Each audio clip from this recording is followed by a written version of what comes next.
In ancient Egypt, around 3150 BC, there was a cruel and tyrannical pharaoh named Musa bin Walid, also known as Pharaoh. Pharaoh considered himself a god and was drunk with pride as he oppressed the people of Egypt. Pharaoh had enslaved the Israelites and was ruling over them with an iron fist. As the years passed, his cruelty and oppression only increased. One day, Pharaoh heard people talking about a boy who would be born in Israel and would overthrow his rule. Alarmed by this news, Pharaoh had a disturbing dream. In the dream, he saw a fire coming from Jerusalem that burned down all the houses in Egypt, but did not harm the children of Israel. Frightened by this ominous dream, Pharaoh summoned his sorcerers and priests to interpret it. The sorcerers and priests told Pharaoh that a boy would be born in Israel who would cause the downfall of the Egyptians. Hearing this, Pharaoh immediately issued a decree that all newborn Israelite boys must be killed. This cruel order was carried out, and any Israelite boy born was slaughtered. However, the year that the boys were to be spared, Moses' mother Ham, gave birth to Musa and his brother Aaron. Fearing for her son's life, Musa's mother placed him in a basket and set him afloat on the river Nile.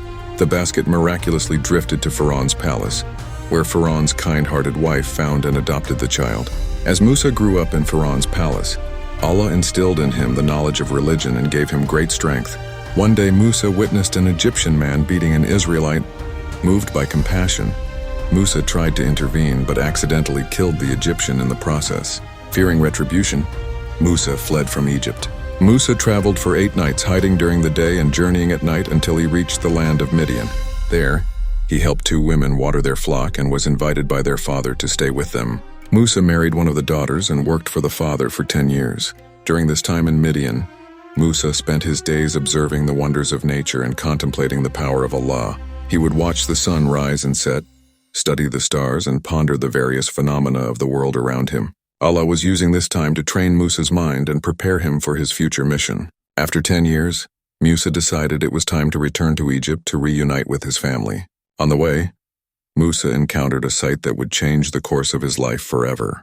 He saw a fire burning on a distant mountain and went to light his torch from it. As Musa approached the fire, he heard a voice calling out to him. It was the voice of Allah, who spoke to Musa and appointed him as a messenger to Pharaoh.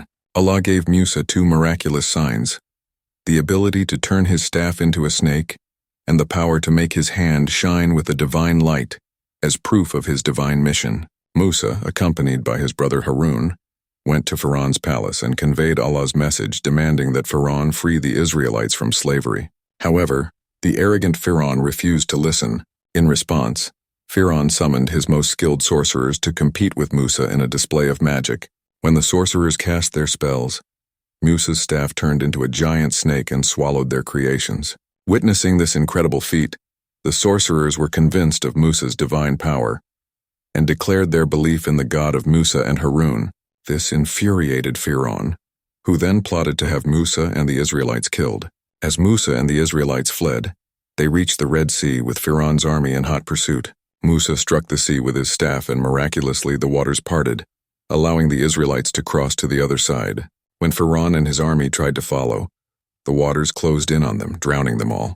This miraculous event, where Allah saved the Israelites and destroyed the tyrannical Pharaoh, was a sign for all generations to come. It demonstrated the power of Allah and the ultimate downfall of the arrogant and oppressive ruler. As the Quran states, Allah preserved Pharaoh's body as a lesson and a sign for future people.